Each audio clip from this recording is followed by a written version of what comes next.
জীৱন মানেনো কি?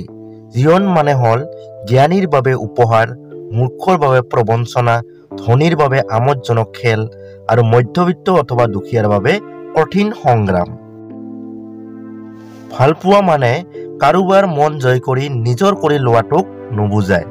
ভালপোৱা মানে হল আনৰ সুখৰ বাবে নিজক বিসৰ্জন দিয়া। নিজৰ সৌন্দৰ্যক লৈ কেতিয়াও অহংকাৰ নকৰিবা।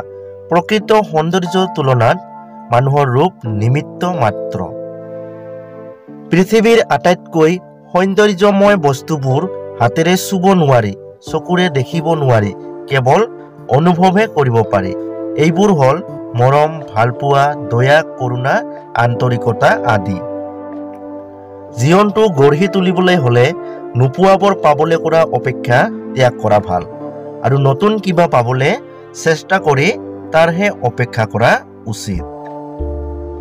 অকলে থকাটো সহজ নহয় অথবা ভাল নালাগে, কিন্তু মানুহৰ বেয়া স্বভাৱৰ পৰা আঁতৰি বহুত সুখত থাকিব পাৰি। আমাৰ মনটোই হ'ল প্ৰধান সুখ শান্তিৰ উৎস। মনটো ভাল থকা মানে সকলোবোৰ ভাল লাগে, আৰু মনটো বেয়া মানে একো এটাই ভাল নালাগে। কোনো বস্তুই সুন্দৰ নহয় যদিহে মনটো সুন্দৰ কৰি ল'ব নোৱাৰি।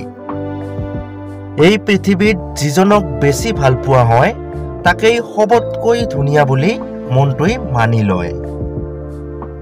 আকৌ মনটোইহে জানে আপোন কোনোবা সলনি হলে তাক পাহৰিবলৈ কিমান কষ্ট কৰিবলগীয়া হয়।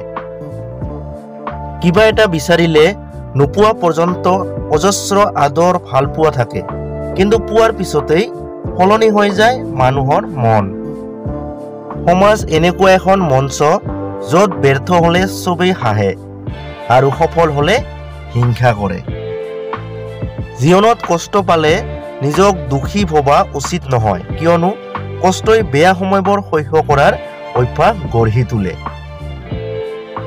আপোনাৰ মনটো যদি কিঞ্চিত মানুহ ভিডিঅ'টো চাই ভাল লাগিল, তেন্তে আমাৰ কষ্ট সাৰ্থক হ'ল। কুশলে থাকক, সুস্থ থাকক। ধন্যবাদ।